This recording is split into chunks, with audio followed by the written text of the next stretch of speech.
The Reformation of the 16th century was not limited to the powerhouses of Switzerland, Germany, France, England and Scotland, but also in the Nordic countries of Scandinavia, something special would take place.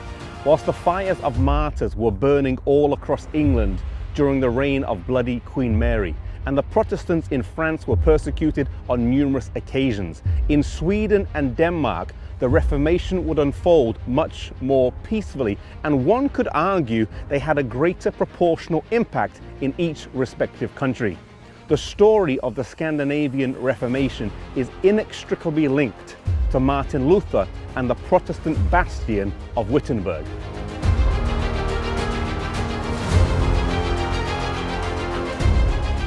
In the country of Denmark, one of the principal figures in the Reformation was a man named Hans Tausen. Like many others, he had grown up in a Catholic family and spent some of his early years in a cloister. He completed much of his education in Denmark, where he was noted for his understanding of Latin and Hebrew, but he would also go on to study in Cologne. Whilst there, he came across some of Luther's writings, and in 1523 he went to Germany, where he met Martin Luther and became acquainted with the new ideas that were being espoused. He would spend 18 months studying there with Luther, after which he would return to Denmark, where initially he kept it a secret that he had been in Wittenberg.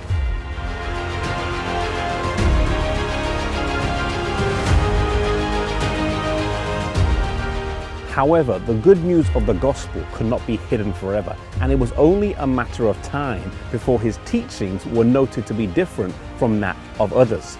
He was soon expelled from the cloister, but this was perhaps the biggest mistake that his opponents could make. Now they had no control over him, and he was able to travel and preach throughout the whole country, causing a great revival. He also translated the Pentateuch into Danish, and this was circulated widely. Tausen lived faithfully here in Denmark for the rest of his life, and his influence was key in this whole country accepting the Reformed faith. This church here in Copenhagen was built and named after him in memory of the great influence he had on the spiritual history of this nation.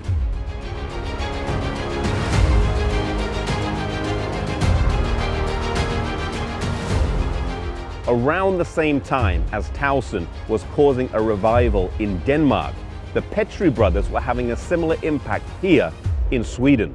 The work in these two countries shows that the disciples were just as powerful and scholarly as the giants under which they studied.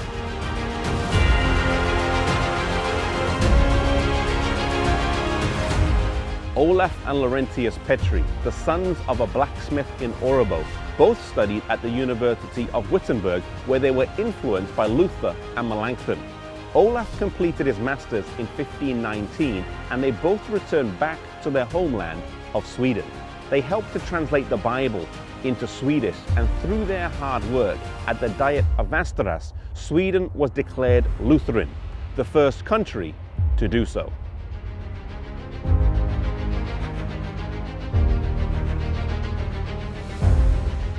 Olaf Petri was buried here in this church, which later became the National Cathedral, supplanting the Uppsala Cathedral, a testament to the great work that he and his brother did.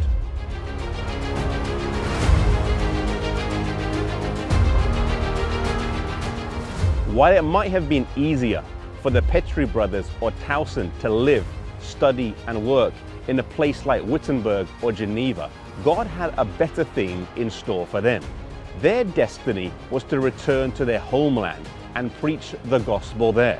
They knew the language, the culture and the customs, and they were able to do a work there that others from elsewhere would not have been able to do. Whatever work you do, may you start with that which lies nearest, whether it be your home church, which might be small, humble and not so lively, or maybe it's your home country. Not everyone is called to go to a faraway and distant land, but we can all start working for God right where we are. May you follow God's call as these men did in years gone by.